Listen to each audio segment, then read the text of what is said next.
تھا کہ جان کے بدلے جان، آنکھ کے بدلے آنکھ، ناک کے بدلے ناک، کان کے بدلے کان، دانت کے بدلے دانت، اور تمام زخموں کے لیے برابر کا بدلہ۔ پھر جو قصاص کا صدقہ کر دے تو وہ اس کے لیے کفارہ ہے، اور جو لوگ اللہ کے نازل کردہ قانون کے مطابق فیصلے نہ کریں وہی ظالم ہے۔ پھر ہم نے ان پیغمبروں کے بعد مریم علیہ السلام کے بیٹے عیسیٰ علیہ السلام کو بھیجا۔ تورات میں سے جو کچھ اس کے سامنے موجود تھا وہ اس کی تصدیق کرنے والا تھا، اور ہم نے اس کو انجیل عطا کی جس میں رہنمائی اور روشنی تھی، اور وہ بھی تورات میں سے جو کچھ اس وقت موجود تھا اس کی تصدیق کرنے والی تھی، اور خدا ترس لوگوں کے لیے سراسر ہدایت اور نصیحت تھی۔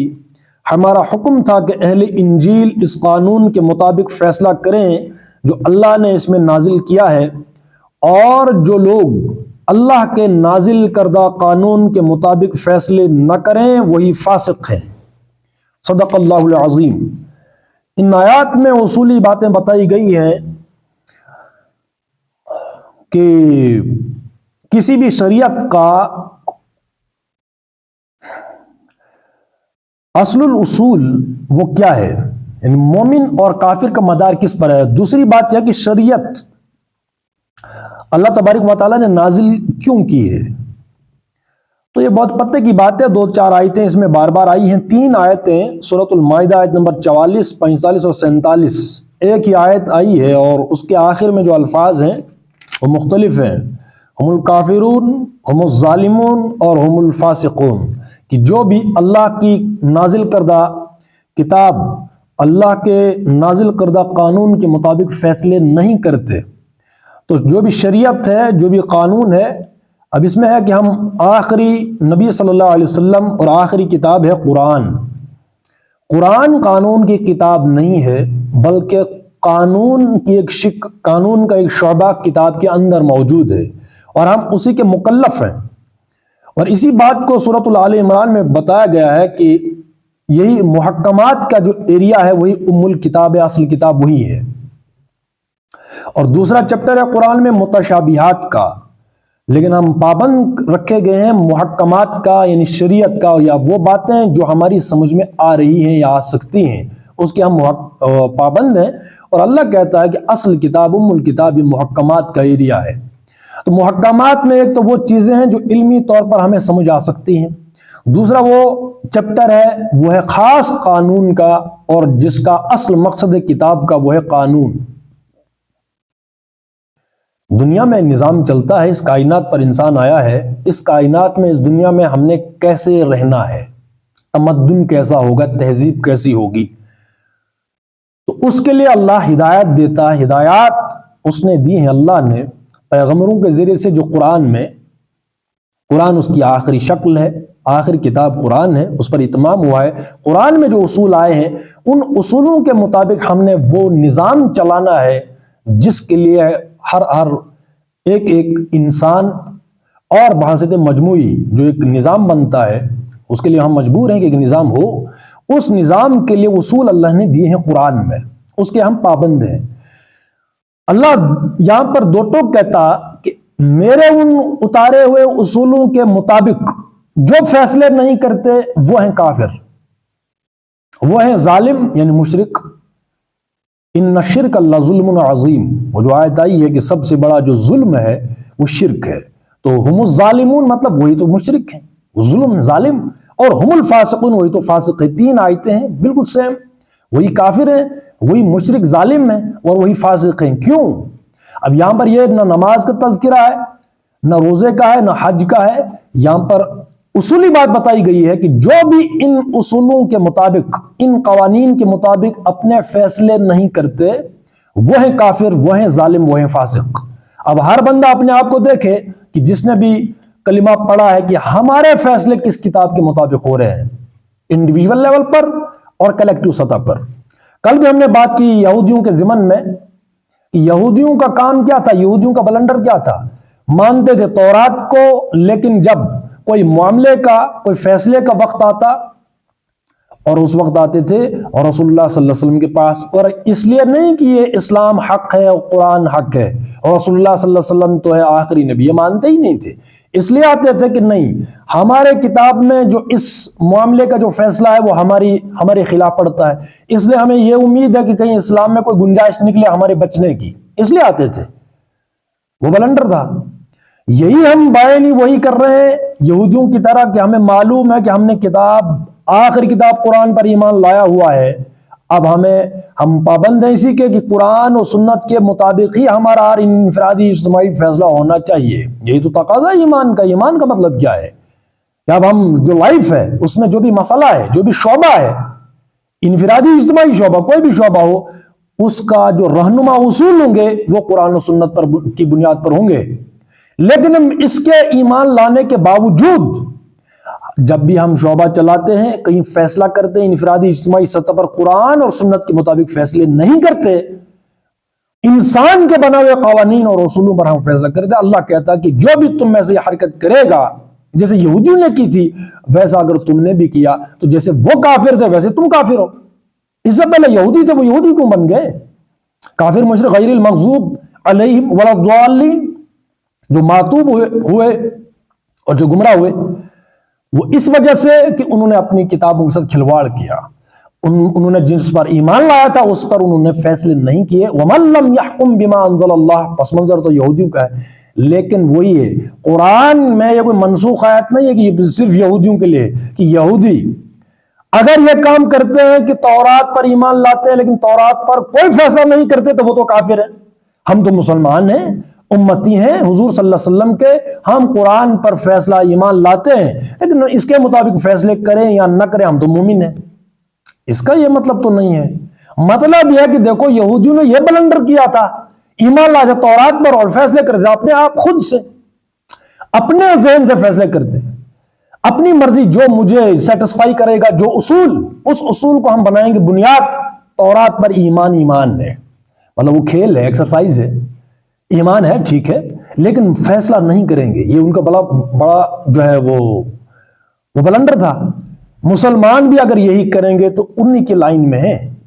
یہ ہے اس کا مطلب کہ جو یہودیوں نے کیا وہ تم نہیں کرنا، لیکن اگر جو یہودیوں نے کیا کہ ایمان تورات اور فیصلے کر رہے ہیں اپنے طریقے سے، اپنے بنائے ہوئے اصولوں پر، تو کافر ہو گئے، ظالم ہیں، فاسق ہیں، منافق ہیں۔ یہی روش اگر مسلمانوں کی بھی ہے، اللہ کہتا ہے کہ تم بھی اسی لائن میں ہو چاہے تمہارا نام مسلمان ہو، بالکل سیم ہے جو یہودیوں نے کیا۔ اگر تم نے بھی وہی کیا تو تم بھی وہی ہو جو یہودی ہے۔ مسلمان نماز پڑھنے سے، روزہ رکھنے سے نہیں، یا نام رکھنے سے، یا مسلمان گھر میں پیدا ہونے سے مومن نہیں ہوتا۔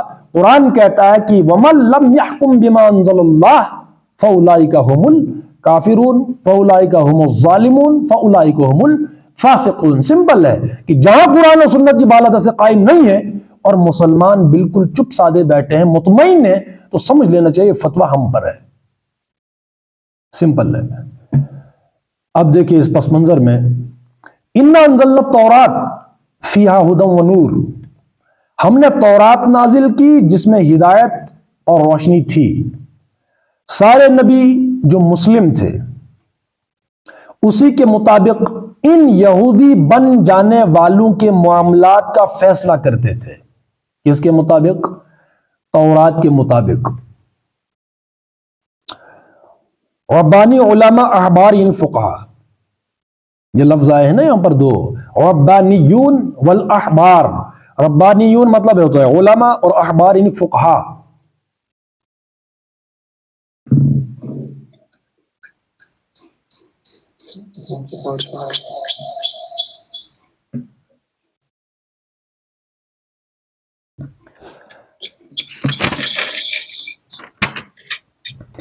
سارے نبی جو مسلم تھے اسی کے مطابق ان یہودی بن جانے والوں کے معاملات کا فیصلہ کرتے تھے، اور اسی طرح ربانی اور احبار بھی۔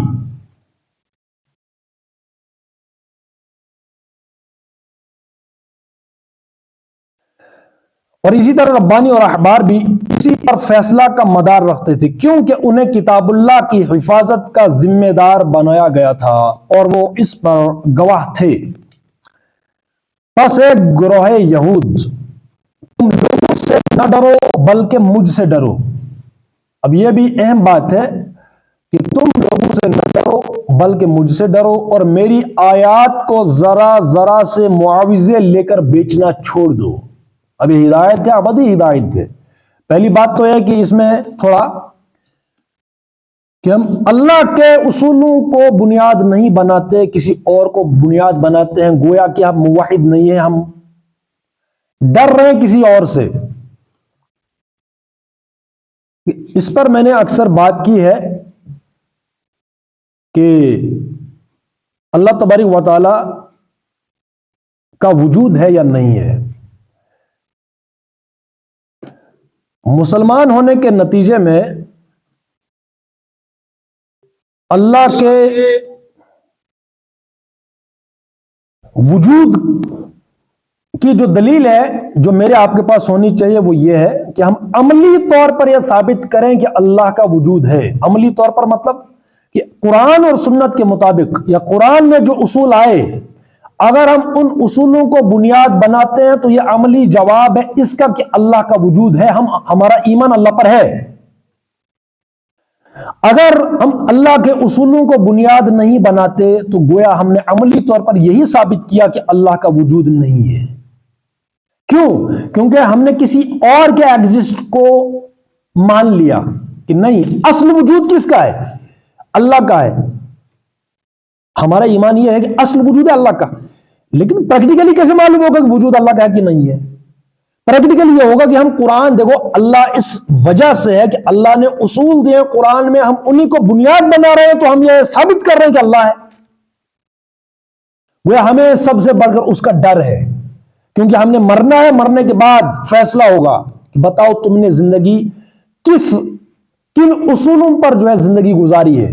اللہ نے جو اصول دیے تو اس کے مطابق، یا جو طاغوت نے دیے تھے اصول اس کے مطابق؟ یہی تو کوشچن ہوگا، من ربک، کیا مطلب ہوگا اس کا؟ تم حکم کس کا مانتے تھے؟ ٹھیک ہے نا؟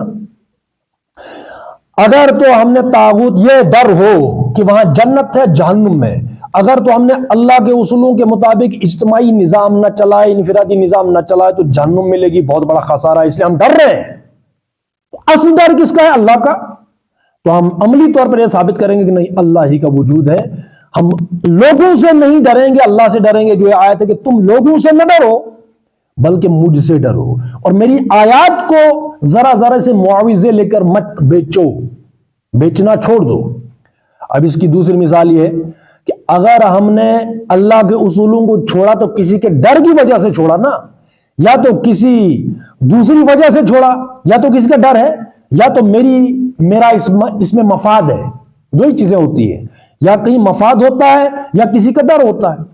اگر تو ڈر کی وجہ سے ہم نے اللہ کی آیتوں کو بنیاد بنانا چھوڑ دیا تو گویا اللہ کی ہم نے نفی کر دی۔ گویا لوگوں کا ڈر، گویا کہ لوگوں کا وجود ہے، اللہ کا وجود نہیں ہے۔ اگر تو اللہ کا ڈر ہوتا تو ہم اللہ کے اصولوں کو بنیاد بناتے، لیکن ہمیں لوگوں کا ڈر ہے۔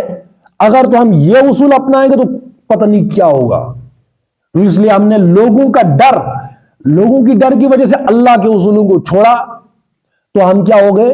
اللہ کے یہاں پر کہتا ہے پھر اسی آیت میں آگے کہ تم لوگوں سے نہ ڈرو، یہ آیت یہاں سے ہے، تم لوگوں سے نہ ڈرو بلکہ مجھ سے ڈرو، اور میری آیات کو ذرا ذرا سے معاوضے لے کر بیچنا چھوڑ دو۔ جو لوگ اللہ کے نازل کردہ قانون کے مطابق فیصلہ نہ کریں وہی کافر ہیں۔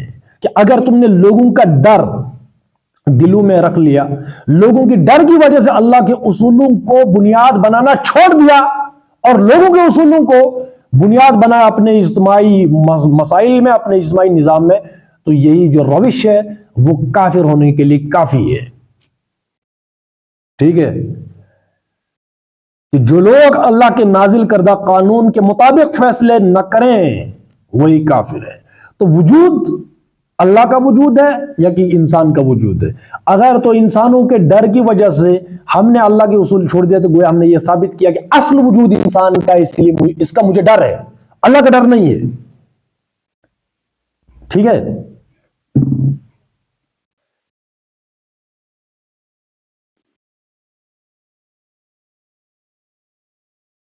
یہ ایک آیت آ گئی، آیت نمبر 44۔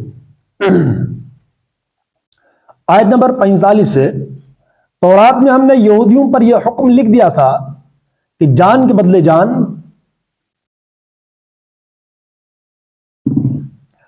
جان کے بدلے جان، آنکھ کے بدلے آنکھ، ناک کے بدلے ناک، کان کے بدلے کان، دانت کے بدلے دانت، اور تمام زخموں کے لیے برابر کا بدلہ۔ پھر جو قصاص کا صدقہ کر دے تو وہ اس کے لیے کفارہ، یعنی جو شخص صدقہ کی نیت سے قصاص معاف کر دے اس کے حق میں یہ نیکی اس کے بہت سے گناہوں کا کفارہ ہو جائے گی۔ اس معنی میں نبی صلی اللہ علیہ وسلم کا ارشاد ہے کہ جس کے جسم میں کوئی زخم لگایا گیا اور اس نے معاف کر دیا تو جس درجے کی یہ معافی ہوگی اسی کے بقدر اس کے گناہ معاف کر دیے جائیں گے۔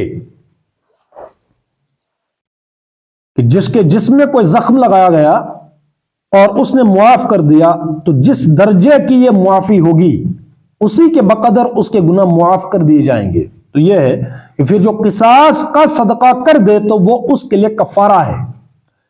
پھر وہی آیت آ گئی 45 میں، اور جو لوگ اللہ کے نازل کردہ قانون کے مطابق فیصلے نہ کریں وہی ظالم ہے۔ آیت نمبر ہے 46۔ پھر ہم نے ان پیغمبروں کے بعد مریم کے بیٹے عیسیٰ کو بھیجا،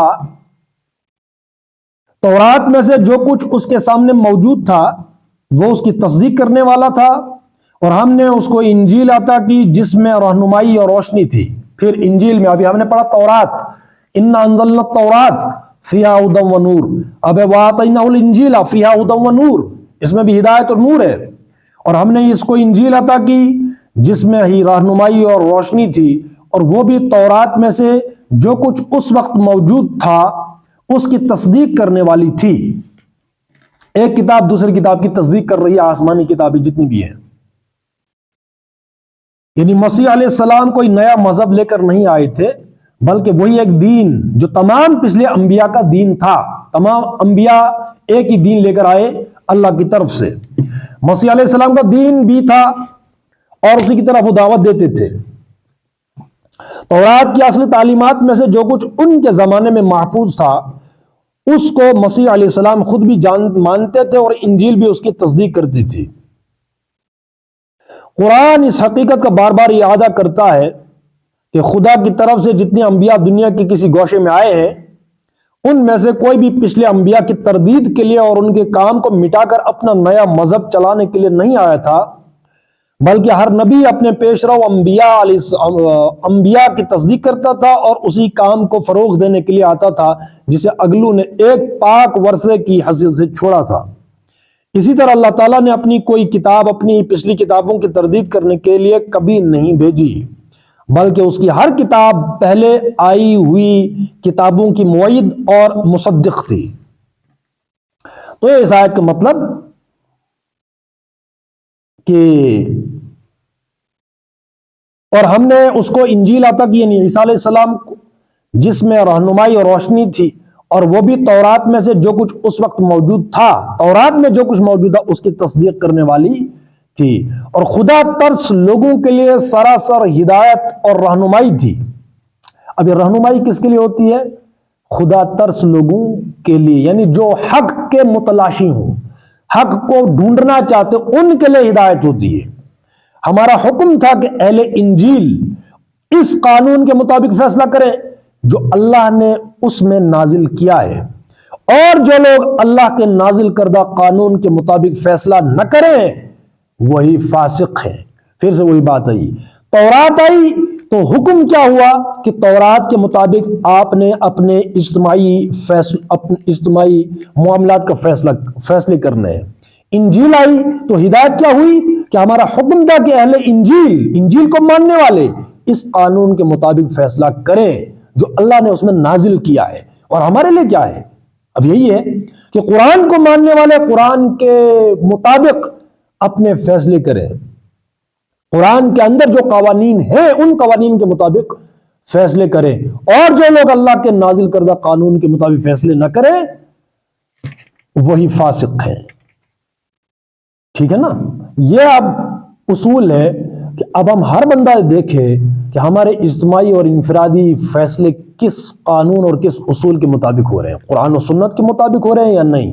اگر ہو رہے ہیں تو ٹھیک, اگر نہیں ہو رہے تو جو یہودیوں کے لیے حکم ہے وہی حکم ہمارے لیے بھی ہے. سمپل ہے اس میں. ٹھیک ہے نا.